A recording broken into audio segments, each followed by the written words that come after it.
అయితే నిజామాబాద్ జిల్లాలో ఈ ప్రభుత్వం వచ్చి ఇప్పటికి 17 నెలలు అయింది. ఎన్నికలప్పుడు రేవంత్ రెడ్డి గారు మా ప్రభుత్వం రాగానే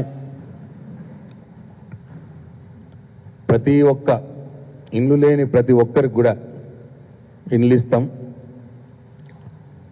ఇంట్లో తండ్రికి ఇల్లు ఉంటే పెళ్ళైన ప్రతి కొడుకు ఇస్తాం, పెళ్ళైన ప్రతి బిడ్డకి ఇస్తాం అని ఎలక్షన్లలో చెప్పడం జరిగింది.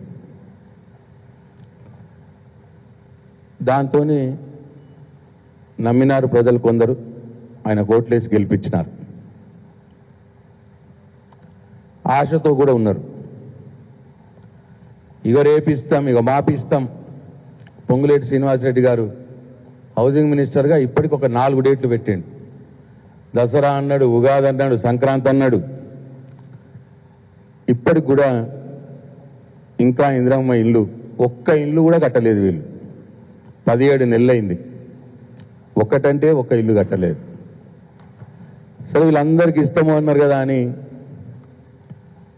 పాపం ప్రజల ఆశతో నిజామాబాద్ జిల్లాలో దాదాపు 1,80,000 మంది ఇల్లు లేని పేదవారు మాకు ఇల్లు కావాలి అని చెప్పి ఇందిరమ్మ ఇళ్ళ పథకంలో అప్లై చేసుకోవడం జరిగింది. ఎంతమంది? 1,80,000 మంది ఇల్లు లేని పేదవారు అప్లై చేసుకున్నారు. 1,80,000 మంది అప్లై చేసుకుంటే వీళ్ళు కాంగ్రెస్ పార్టీ నాయకులు వాళ్ళ ఇళ్లలో కూర్చొని ఒక 70,000 మంది ఎలిజిబిలిటీ లిస్ట్ అని చెప్పి ఓ 2 నెలల క్రితం ఎలిజిబిలిటీ లిస్టు తయారు చేసినారు. 70,000 మంది తయారు చేసినారు. అప్పుడు గ్రామ సభలు పెట్టినారు. పెట్టి ఆ ఎలిజిబిలిటీ లిస్టులో ఇక ఈ ఊర్లో 150 మందికి ఎలిజిబుల్ అయినరు ఇందిరమ్మ ఇల్లు, మీ అందరికీ వస్తుంది. 150 మంది లిస్ట్ వచ్చింది, మీ అందరికి ఇల్లు వస్తాయని చెప్పి నమ్మించినారు. అట్లా 70,000 మంది సుమారు నిజామాబాద్ జిల్లాలో ఎలిజిబిలిటీ లిస్టులు పెట్టినారు. వాళ్ళందరికీ కూడా ఇల్లు ఇస్తామని నమ్మించారు. అప్పుడు చాలా గొడవలైనాయి. మేము 1,80,000 మంది సుమారు అప్లై చేసుకుంటే మీరు 70,000 మందికే ఎలిజిబిలిటీ అంటున్నారు, అది కూడా మీ ఇష్టం వచ్చినట్టు ఎలిజిబిలిటీ తయారు చేసినారు, భూములు ఉన్నోళ్ళకు ఉన్నాయి, ఇల్లు ఉన్నోళ్ళకు కూడా ఇచ్చినారు అని చెప్పి అప్పుడు గ్రామ సభల్లో గొడవలు జరిగినాయి. అదందరం మనందరం సాక్ష్యం. గొడవలు జరిగిన గ్రామ సభల్లో మళ్ళీ లిస్టు తయారు చేస్తామన్నారు. వెరిఫై చేసి మళ్ళీ ఏం లిస్టు తయారు చేయలేదు. అప్పుడు కాంగ్రెస్ పార్టీ నాయకులు ఎవరి పేర్లు అయితే చెప్పారో గా పేర్లతోటే ఎలిజిబిలిటీ లిస్టులు వచ్చినాయి. ఇప్పుడు మళ్ళా ఆ ఎలిజిబిలిటీ లిస్టులో ఉన్న వారిని ఉన్న దాంట్లో ఇంతమందికి శాంక్షన్ అని చెప్పి అంటున్నారు. ఇప్పుడు మళ్ళా అంటే ఒక ఊర్లో 100 మంది ఎలిజిబిలిటీ లిస్టులో వస్తే ఒక 20 మందో 30 మందికో ఇప్పుడు ఇల్లు శాంక్షన్ అయినాయి అని చెప్పి చెప్తా ఉన్నారు.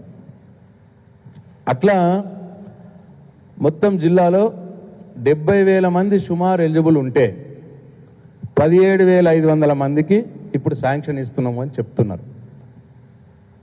అంటే అప్లై చేసుకున్న వాళ్ళు 1,80,000, అవసరం ఉన్నోళ్ళు మీరు ఎలిజిబిలిటీ లిస్ట్ పెట్టింది 70,000, అంటే 3 రూట్లో ఒకటి. మళ్ళా ఎలిజిబిలిటీ లిస్టులో 5గురికి ఒక్కళ్ళకు ఎలిజిబిలిటీ లిస్టులో 70,000 మంది ఉంటే మీరు ఇస్తున్నది ఇప్పుడు 17,000 మందికి ఇస్తున్నారు. అంటే 4 రూట్లో ఒక్కళ్ళకే ఇస్తున్నారు.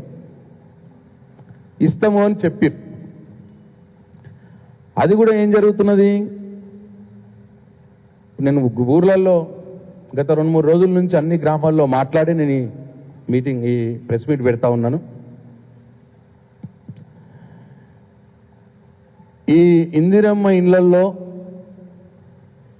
ఎవరి అర్హులు, ఎవరు లబ్ధిదారులు, వాళ్ళని ఎట్లా సెలెక్ట్ చేయాలన్న దాని మీద ఇదే ప్రభుత్వం ఇగో జీవో నంబర్ 7 9/3/2024లో ఒక జీవో ఇచ్చింది. 9 మార్చి 2024 సంవత్సరంలో జీవో నంబర్ 7 తోటి ఒక జీవో ఇచ్చింది. దీంట్లో ఏమంటున్నారు వాళ్ళు? అప్లై చేసుకున్న దాంట్లో ఎవరైతే ఎలిజిబిలిటీ లిస్ట్లో రావాలో, ఎవరికైతే ఎలిజిబిలిటీ ఉన్నదో, ఇందిరమ్మ ఇండ్లు పొందటానికి ఎవరైతే అర్హులు ఉన్నారో ఆ అర్హుల జాబితాను ఎట్లా తయారు చేయాలని చెప్పి జీవోలు ఉన్నదంటే, the eligible list of applications will be placed before the గ్రామ సభ ward Sabha for it's approval అని ఉన్నది. అంటే ఎలిజిబిలిటీ లిస్ట్ అర్హుల జాబితాను కూడా గ్రామ సభల్లో పెట్టి చెయ్యాలి. పోయినసారి గ్రామ సభలో పెట్టినారు కొన్ని దగ్గరలో, కానీ పెట్టిన దగ్గర గొడవలైనాయి. మళ్ళీ పెడతామని చెప్పినారు, మళ్ళీ పెట్టలేదు. గ్రామ సభలో ఎలిజిబిలిటీ లిస్టును పెట్టలే, అయిపోయింది అది. అర్హుల జాబితా తర్వాత దాంట్లో కొంతమందికి ఇప్పుడు మేము శాంక్షన్ చేస్తున్నాము అంటున్నారు. ఇండ్లు శాంక్షన్ కూడా ఎట్లా చేయాలి? ఈ జీవో నంబర్ 7 ప్రకారం, ఈ ప్రభుత్వం ఇచ్చిన జీవోనేది, దీని ప్రకారం ఇల్లు శాంక్షన్ ఎట్లా చేయాలంటే, the district collector will sanction houses to the eligible beneficiaries approved by గ్రామ సభ. జిల్లా కలెక్టర్ గారు లబ్ధిదారులను ఎంపిక చేస్తారు. గ్రామ సభల్లో గ్రామ సభ యొక్క అనుమతి పొందినటువంటి వారిని జిల్లా కలెక్టర్ గారు ఎంపిక చేయాలి అని జీవోలో ఉన్నది. ఇట్లా జీవో నంబర్ 7 ద్వారా ఇందిరమ్మ ఇండ్ల లబ్ధిదారుల్ని గ్రామ సభల ద్వారానే ఎంపిక చేయాలనే స్పష్టంగా ఉన్నది జీవో నంబర్ 7లో.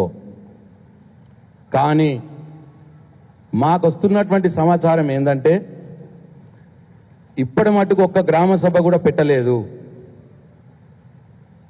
గ్రామ సభల్లో నిర్ణయం జరగాల్సినటువంటి లబ్ధిదారుల పేర్లు కాంగ్రెస్ పార్టీ నాయకుల ఇండ్లల్లో జరుగుతున్నాయి. కాంగ్రెస్ పార్టీ నాయకులు ఆ ఊర్లో ఒక 30 ఇండ్లు శాంక్షన్ అయితే ఒక ఐదుగురేమో నిజమైన లబ్ధిదారులు ఒక 5 పేర్లు రాసి, ఇక సగం కాంగ్రెస్ పార్టీ కార్యకర్తలకు, ఇంకో సగం ఏమో ఎవరైతే 50,000 రూపాయలు ఇస్తారో ఒక ఇంటికి 50,000 రూపాయలు ఇచ్చిన వాళ్ళకే ఇందిరమ్మ ఇండ్ల లబ్ధిదారుల పేర్ల లిస్టులో పేరు వస్తున్నది. నేను డిమాండ్ చేస్తా ఉన్నా, కలెక్టర్ గారిని కూడా డిమాండ్ చేస్తా ఉన్నా. ఎందుకంటే ఫైనల్గా అప్రూవల్ చేసేది మీరే, కలెక్టర్ గారే. ఎట్టి పరిస్థితుల్లో ఇందిరమ్మ ఇండ్ల లబ్ధిదారుల ఎంపిక మీరిచ్చిన జీవో ప్రకారమే గ్రామ సభల్లోనే ఫైనల్ కావాలి. గ్రామ సభలు పెట్టకుండానే కాంగ్రెస్ పార్టీ నాయకుల ఇళ్లల్లో లిస్టు తయారు చేసి గ్రామ సభ అప్రూవల్ అయింది అని ఊరికే కాగితాల మీద రాసి ఇవాళ అవి శాంక్షన్ చేస్తే మాత్రం ఇండ్లు రాని పేదవారిని తీసుకొని తప్పకుండా పోరాటం చేస్తాం, తీవ్రతరం చేస్తాం.